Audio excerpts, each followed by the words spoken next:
Latest updates ఎప్పటికప్పుడు పొందడానికి Big TV WhatsApp channel follow అవ్వండి. లింక్ డిస్క్రిప్షన్ లో ఉంది. రాజకీయం చదరంగం లాంటిది. మన మూవ్ సరిగా లేదంటే ఏ క్షణాన్నైనా చెక్ పడొచ్చు. ప్రజల మద్దతు సంగతి పక్కన పెడితే తమ చుట్టూ ఉన్న నాయకుల మూమెంట్ గుర్తించకపోతే చెక్మేట్ పడక తప్పదు. ఇక రాజకీయ చదరంగంలో చిక్కుకొని ఏం చేయాలో అర్థం కాక మదన పడుతున్నాడట ఓ మాజీ ఉప ముఖ్యమంత్రి. ఆయన పరిస్థితి ఎందుకలా మారింది? ఆయన నెక్స్ట్ స్టెప్ ఏంటి?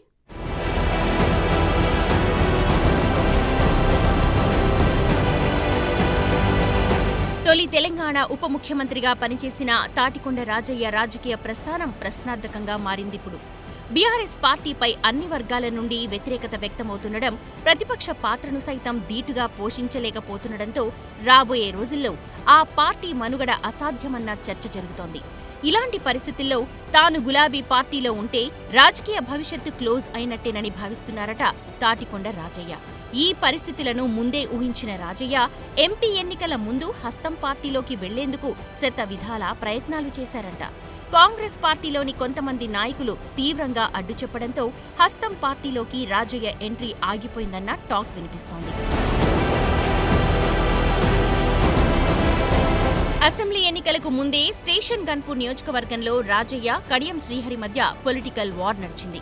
ఇద్దరూ బీఆర్ఎస్లోనే ఉన్నప్పటికీ టికెట్ రేసులో ఇద్దరూ ఒకరితో ఒకరు పోటీ పడ్డారు. చివరకు కడియం శ్రీహరి టికెట్ దక్కించుకుని ఎన్నికల్లో గెలిచారు. తాటికొండ రాజయ్యకు టికెట్ వచ్చే అవకాశం లేదని, అసెంబ్లీ ఎన్నికలకు ముందే పార్టీ మారాలని వరంగల్ జిల్లాకు చెందిన ఓ సీనియర్ బీఆర్ఎస్ నేత సలహా ఇచ్చారట.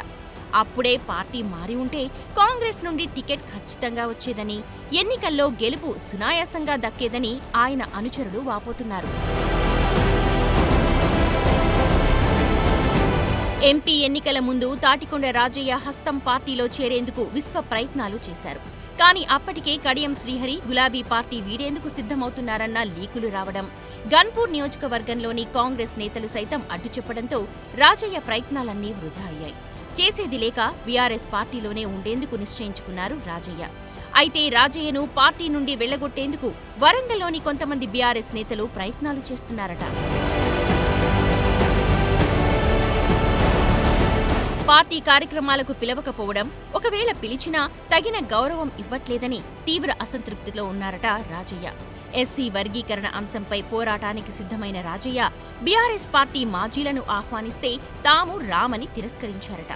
ఉప ముఖ్యమంత్రిగా పనిచేసిన తనను పక్క పార్టీలే కాదు, సొంత పార్టీ నేతలు కూడా రాజకీయంగా తొక్కేయాలని చూస్తుండటంతో రాజయ్య ఏం చేయాలో తెలియక మదన పడుతున్నారట. ఓవైపు టికెట్ రేసులో ఓడిపోయి ప్రజలకు దూరమైన రాజయ్య పొలిటికల్ గా సైలెంట్ అయ్యారు. మరోవైపు పార్టీ నుండి వెళ్లగొట్టేలా సొంత పార్టీ నేతలు ప్రయత్నాలు చేస్తుండటంతో ఏం చేయాలో అర్థం కాని పరిస్థితుల్లో ఉన్నారట. హస్తం పార్టీ సైతం నో ఎంట్రీ బోర్డు పెట్టడంతో ఆయన రాజకీయ భవిష్యత్తుకు చెక్ మేట్ పడినట్లేనన్న చర్చ సాగుతోంది. చివరి ప్రయత్నంగా హస్తం పార్టీ తలుపులు తట్టాలని మరికొంతమంది సన్నిహితులు సలహా ఇస్తున్నారట.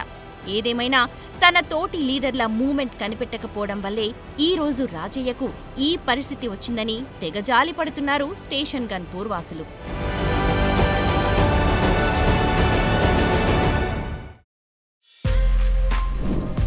For more videos like this, subscribe Big TV channel.